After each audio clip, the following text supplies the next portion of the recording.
esse negócio muito forte que, de acordo com essa leitura do Proudhon, é aquele que censura, que cerca, que reprime, que multa, que mutila e assim por diante. A outra leitura, vamos para a tela, por favor, é justamente do socialismo. O socialismo é um dos projetos alternativos de mundo, um dos, não é o único. A defesa básica do socialismo é a emancipação dos trabalhadores, feita pelos próprios trabalhadores. Se baseia na construção de uma sociedade sem divisões de classe. O que significa isso? Bom, se nós pensarmos uma pirâmide social no Brasil hoje, a gente tem a classe A, classe B, classe C, classe D e assim por diante. Isso é uma divisão de classe. Isso aqui é algo totalmente desigual. O socialismo defende a construção de uma sociedade em que isso aqui não exista. E como que isso seria possível? Pela ação dos próprios trabalhadores. Então, protagonismo dos trabalhadores. Vamos ver também um trechinho sobre o socialismo. O socialismo pode ser entendido como o período de transição para uma nova era histórica e se caracteriza pela superação da propriedade privada em favor de uma nova forma de propriedade individual, baseada na socialização dos meios de produção. Ele corresponde, no plano político, a uma democracia ampliada e participativa, dirigida à imensa maioria da sociedade, uma vez que foram os próprios trabalhadores que proporcionaram, que conseguiram por meio da sua luta, esta situação. O socialismo é uma alternativa à organização do capitalismo, uma busca pela superação do capitalismo. Qual é o problema? O problema é que hoje, no Brasil, por exemplo, muita coisa que não tem nada a ver com socialismo é taxado como socialismo. Então, você começa a falar sobre reparação de danos históricos, as pessoas já falam que é socialismo. Calma, nós, enquanto professores de história, precisamos primeiro entender o que é, pensar sobre isso, também para elaborar modos de trabalhar isso em sala de aula e quebrar essa ideia que está muito vigente hoje, está em voga hoje, de que qualquer coisa voltada para o social é socialista, é comunista e assim por diante. Primeiro, que socialismo e comunismo não são as mesmas coisas. E segundo, para que a gente consiga, por exemplo, datar as coisas, que é muito importante na história, de que essa disputa entre capitalismo e socialismo, esse mundo da Guerra Fria, ele acabou. Então, nós não podemos justificar ações atuais utilizando o argumento de que é para defender o país do comunismo, porque o comunismo ele não existe aqui no nosso Brasil, aqui no nosso país. Ele nunca foi uma realidade, nem nos anos 50, nem 60, nem 70, nem agora. Então nós precisamos, enquanto professores de história, saber disso para poder trabalhar com isso também em sala de aula. Fechamos esse bloco.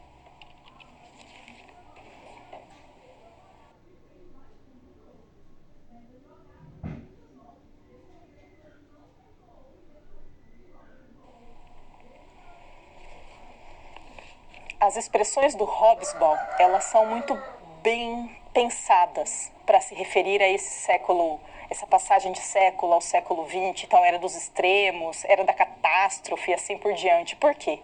Porque em meio a todas essas mudanças, essa aceleração que nós estamos discutindo, ocorreu a eclosão da Primeira Guerra Mundial. Ocorreu a Revolução Russa. Ocorreu um uso de tecnologia para fins de guerra como nunca tinha ocorrido na história da humanidade. Se perceba, é o momento em que a tecnologia chegou ao maior índice de sofisticação, de produção. E ela foi voltada para a produção de arsenal bélico, para a produção de tanque, para a produção de submarino, para a produção de avião, voltado para conflito. É claro que isso trouxe também um nível de catástrofe, um nível de violência e um nível de absurdos numa escala muito maior também. Perceba, a tecnologia ela pode ser muito legal, ela pode ser muito benéfica em muitos aspectos, e de fato ela é, mas ela também é muito prejudicial em tantos outros aspectos. Vamos para a tela, por favor. O que nós temos aqui? Contextualização. A Hannah Arendt, uma importantíssima filósofa, historiadora. Tem um filme sobre ela, eu não assisti ainda, olha que erro meu. Precisamos ver, né? Inclusive para poder falar sobre ele aqui. Vamos lá. O imperialismo era um movimento de expansão pela expansão. Perceba isso. Expansão pela expansão. Em que aspectos? E aí vai a Hannah Arendt brilhando analisando isso. Expansão pela expansão no campo político, no sentido de poder pelo poder. Eu quero porque eu quero porque eu posso, eu quero porque eu vou mandar. No campo econômico, expansão de mercados para produtos produzidos em largas escalas nessas fábricas modernas e que não tem fim. E que nunca chega em um momento em que você fala, tá bom, aqui é o suficiente. Tanto que nós chegamos agora no nível de catástrofes ambientais do jeito que estão ocorrendo e com a frequência que estão ocorrendo. Diz muito desse imperialismo no sentido econômico, que é essa exploração de recursos, essa produção em massa e sem fim, que acaba com o ecossistema. Obviamente. E o elemento cultural, esse fardo com muitas aspas do homem branco. De novo a ideia de que os europeus estavam levando a civilização, de que os europeus são mais desenvolvidos e, portanto, eles precisam. Veja, essa justificativa, esse argumento, ele foi utilizado pelos europeus em muitos outros contextos. Pense, por exemplo, quando nós temos a colonização aqui da América, né? A catequizar os indígenas, né? Civilizar os indígenas. Então, a missão do europeu. Então, o europeu sempre se vê como superior, como mais civilizado, como mais evoluído. E, por ser mais evoluído, ele acha que ele está fazendo um favor para os outros, distribuindo, né? Essa civilização, essa cultura, tudo isso. É claro que isso é uma justificativa. Não é isso, mas foi esse o argumento utilizado naquele contexto e esse é o argumento utilizado em diferentes nuances, diferentes modos, não falado de um jeito tão claro quanto eu estou dizendo aqui, em muitos aspectos ainda hoje. Vamos para a tela, por favor. Barril de pólvora. O que é isso? Vai lá o Hobsbawm discutir sobre a questão do nacionalismo. Por quê? Porque qualquer nacionalismo que é exacerbado é problemático, uma vez que é um barril de pólvora. Qualquer coisa extremista no sentido do nacional, no sentido de fronteira, de proteção do seu território, do seu, muitas aspas, povo e assim por diante, é uma questão de tempo para gerar problema. No que diz respeito à Primeira Guerra Mundial, nós temos, por exemplo, a questão dos Balcãs, que é uma região marcada por inúmeras invasões e que houve, nesse período, um amadurecimento de movimentos étnicos pan-eslavistas, que tinha ali a comunhão com a Rússia, e os movimentos pan-germanistas, que tinha o apoio da Áustria. O que aconteceu? Qual foi esse estopim para desencadear mesmo a Grande Guerra? Você com certeza se lembra disso das aulas de história lá da escola. Então, no ano de 1908, houve o assassinato de Francisco Ferdinando, que era o herdeiro do trono do Império Austro-Húngaro. Ele foi morto por um integrante sérvio do movimento Mão Negra. E isso gerou a reação em cadeia. O que isso significa? As grandes potências europeias estavam organizadas em alianças. E a ideia da aliança era, se um dos nossos aliados for alvo de ataques, os outros saem em sua defesa. O que ocorreu? Essa reação em cadeia. Depois do assassinato do Francisco Ferdinando, a Rússia apoiou a Sérvia, se mobilizando contra a Áustria e a Alemanha. A Alemanha tem que sair em defesa dos seus, correto? Se colocou, então, frente à Rússia e à França. O exército alemão invadiu a Bélgica, até então neutra, não tinha se inserido nesse contexto, e a Inglaterra entrou por fim no contexto. Qual eram essas alianças? Nós temos aqui a Tríplice Entente, formada por França, Grã-Bretanha e Rússia, e do outro lado a Tríplice Aliança, formada por Alemanha, Áustria e a Itália. A ideia é, se um dos nossos for atacado, o outro sai em defesa.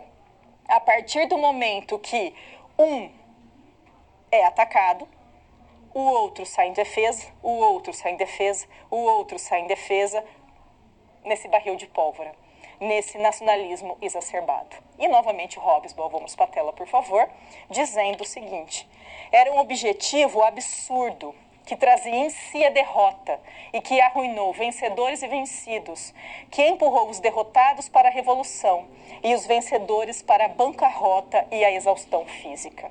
Por que isso? Não é chamada a Grande Guerra à toa. Grande Guerra, porque nunca tinha acontecido nada parecido com aquilo. Depois, quando ocorreu a Segunda Guerra Mundial, aí sim essa recebeu o nome de Primeira Guerra Mundial. Mas ninguém imaginava naquele contexto que algo daquela magnitude, daquela violência fosse ocorrer. Muito menos que ocorreria tão rápido e que seria ainda pior. Grande Guerra. Por quê? Porque é o boom da tecnologia humana até então.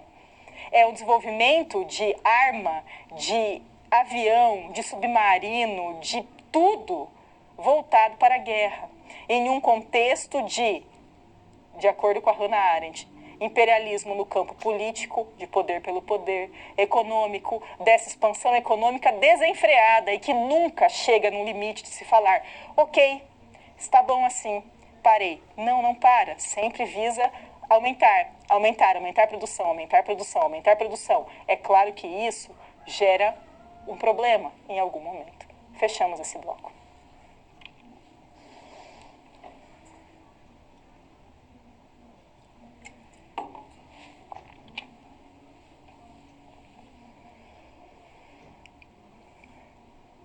Normalmente, quando nós pensamos em conflitos, em guerras, nós pensamos em militares, bombas, mortes, tiros e assim vai. É claro que tem militares, tem bomba, tem tiro, tem morte, tem muito isso. Mas para além da questão militar, tem alteração na vida de todo mundo. Por quê? Porque se você mora numa região que está em guerra, automaticamente pode cair uma bomba onde você mora, por exemplo. Automaticamente a sua alimentação está diferente. Por quê? Porque o lugar de agricultura está sendo destruído. Você não pode simplesmente continuar fazendo as suas atividades cotidianas do mesmo modo que fazia antes, porque é uma zona de guerra. Então a guerra ela não afeta somente aqueles que vão para o campo de batalha.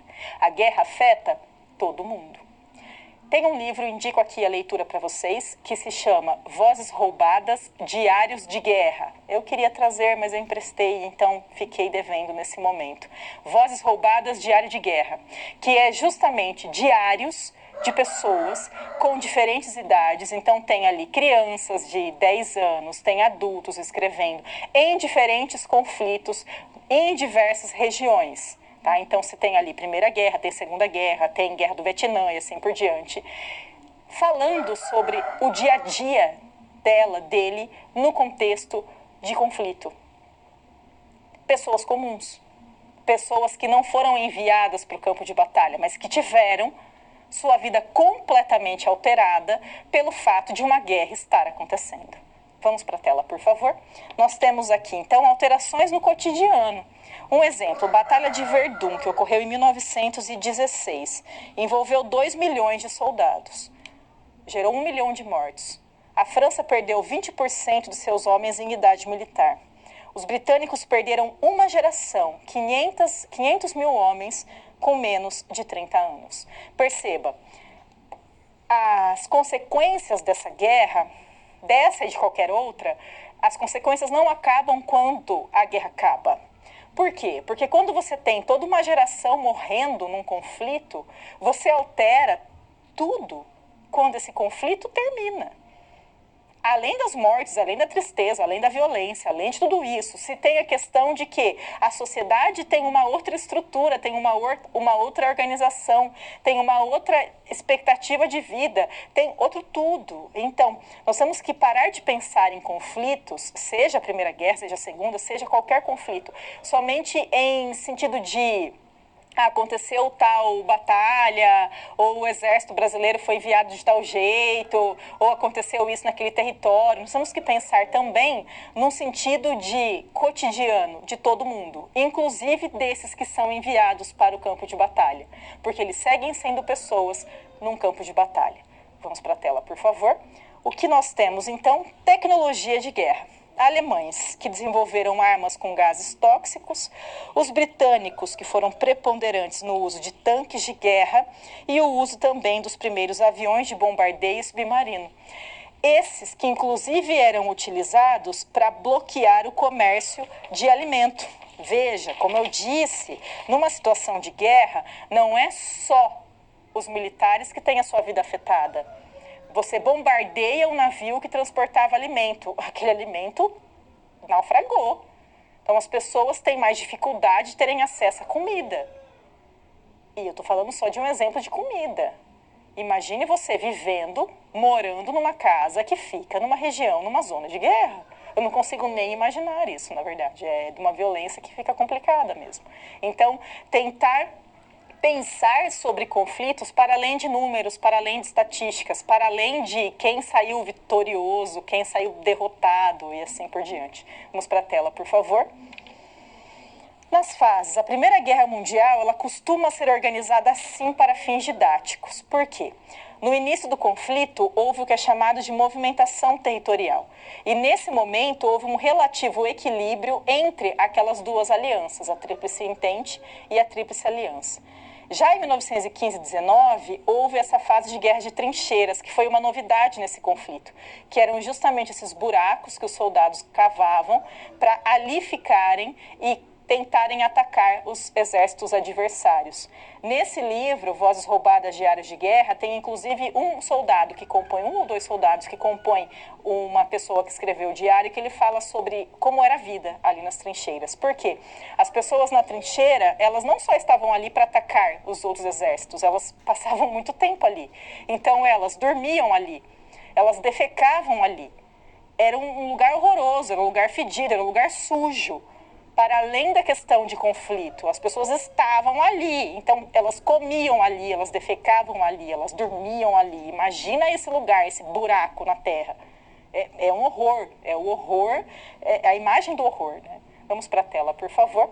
E daí, em 1918, houve o início desse uso sistemático de aviões submarinos.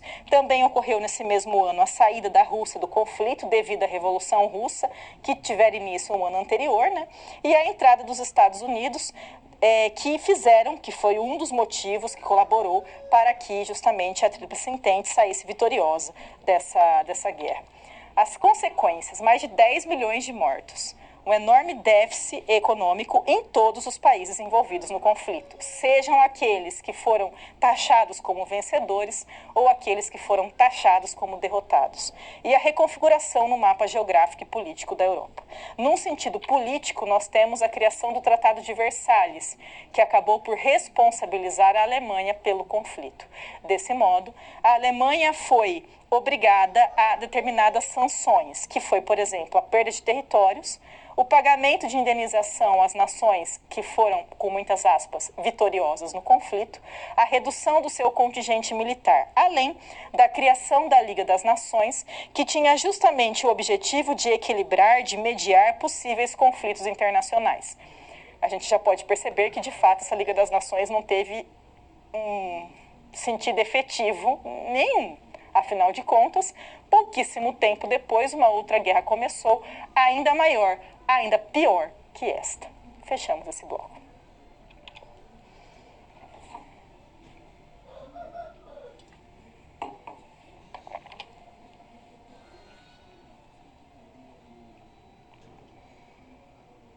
Sufragistas é o título dessa nossa SP. Vamos lá para a tela, então, por favor. Nós temos aqui uma questão que é a seguinte. Considerando a importância da imprensa e dos meios de comunicação para o debate sobre as ideias políticas no início do século XX, de que modo os cartazes sufragistas e antissufragistas poderiam ser utilizados em sala de aula em uma reflexão sobre as fontes da imprensa informal? Quais aspectos podem ser relevantes para que esse trabalho com as fontes do período nos ajude a dimensionar a importância da imprensa para movimentos como o sufragismo? Aqui os dois cartazes que eu estou mencionando.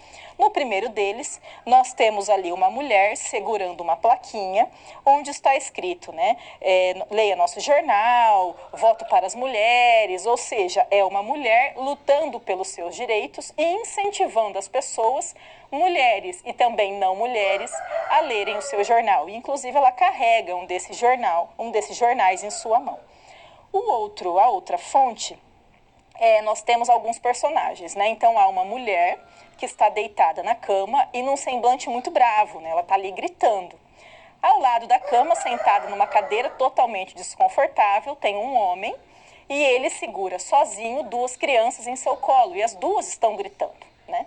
E daí nós temos esse escrito que diz o seguinte: sufragetes em casa, não sabemos o que queremos, mas vamos conseguir. Pela junção do que está escrito com a postura dos personagens, nós temos um homem que está super atarefado, não dando conta de cuidar das crianças, e a mulher gritando com ele, não ajudando. Né? E daí essas sufragistas, nem elas sabem o que elas querem, mas elas vão conseguir. Perceba que é um cartaz de crítica ao movimento feminista, como se o movimento feminista estivesse lutando para que os homens fossem, a partir de então, os únicos responsáveis por afazeres domésticos e as mulheres estiverem isentas disso. Sendo que, na verdade, o movimento feminista lutava para que as mulheres tivessem as mesmas oportunidades, os mesmos direitos, o mesmo tratamento, os mesmos salários que os homens.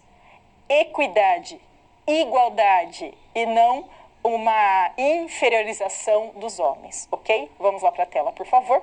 O que nós temos, então, é o trabalho com fontes. Como esses movimentos se comunicavam entre si. Então perceba, a mulher que carrega um jornal, uma placa falando leia o nosso jornal, direito de voto às mulheres e assim por diante. Ao mesmo tempo em que se tem o outro cartaz que é uma sátira, ao mesmo tempo uma crítica, né, ao movimento feminista. Como conseguiam adeptos em um momento em que não havia televisão nem internet e o rádio ainda estava em seus primórdios? É daí, por exemplo, que se fala em jornal e que se carrega isso na rua mesmo. Por quê? Porque você divulga as ideias assim, uma vez que não tem internet, está muito longe de ter, né? Não se tem uma televisão para você divulgar ali num comercial. Né? Qual o tipo de linguagem utilizado, a quem essas imagens se dirigiam. Trabalhar com fontes assim em sala de aula é bem legal. Primeiro porque já chama a atenção de imediato dos alunos. Você pode começar pedindo para que eles só mostrem a imagem e daí pergunta mesmo. O que vocês entendem daí? Quem que está ali? O que elas estão fazendo? Como isso foi retratado? Daí você vai aprofundando o nível de dificuldade das questões, né? Para direcionar mesmo a problematização dessa fonte. Então, quando será que ela foi feita? Por que será que ela foi feita assim? Daí você começa a comparar as duas. O que elas têm em comum? O que elas têm de diferente? Assim por diante. É algo que costuma dar muito certo mesmo em sala de aula. Fechamos esse bloco.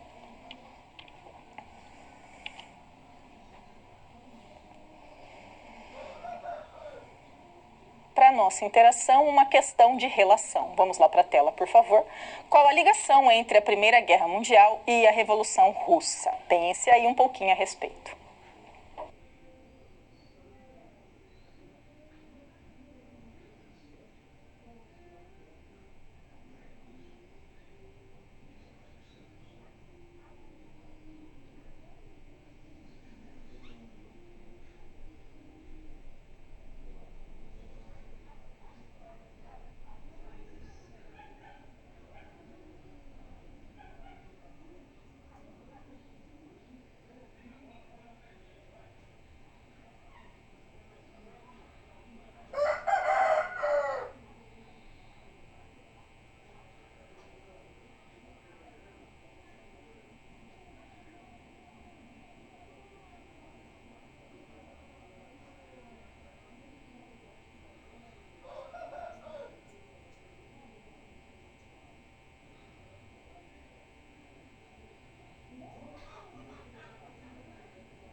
guerra foi um dos motivos que geraram a eclosão da Revolução Russa em 1917.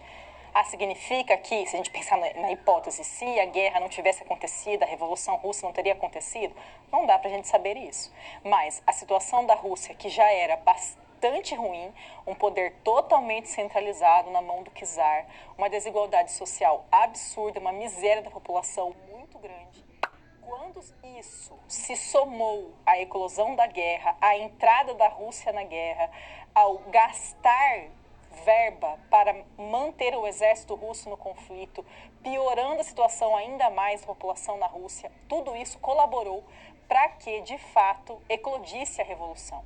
E a eclosão da revolução na Rússia em 17 foi o motivo que fez com que, pouco tempo depois, a Rússia saísse do conflito, justamente porque precisava-se fazer alguma coisa com aquele movimento tão assuntuoso que estava acontecendo em solo russo.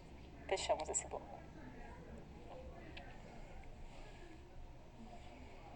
Nós começamos essa aula de hoje falando sobre Belle Époque, o motivo dessa expressão ser em francês, nesse sentido de se conceber ali a cultura europeia como a principal, a francesa como ainda mais importante e Paris como seu núcleo. Discutimos o quanto isso nos é passado na nossa formação, nos é passado na própria concepção da história enquanto ciência. A ciência histórica ela foi criada por europeus e para os europeus, e isso, de alguns modos, vem sendo reproduzido até hoje, claro que com uma série de alterações também. Nós somos subjetivados assim. Daí eu dei o exemplo de você chegar dizendo sobre uma viagem para a Europa e todo mundo ficar espantado e muito feliz, porque é supervalorizado mesmo esse contexto em detrimento de outros povos, outras culturas, outros lugares. Isso não é à toa, isso foi produzido e foi sendo reproduzido com o passar do tempo.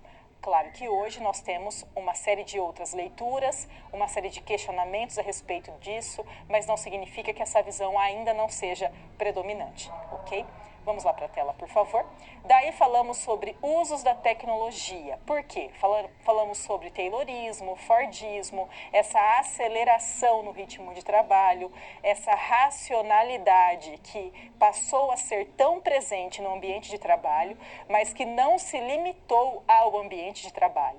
Essa racionalização que extrapolou o ambiente fabril e chegou também às questões cotidianas das pessoas, a questão de moradia, a questão de alimentação, a questão das relações pessoais também. Vamos para a tela, por favor.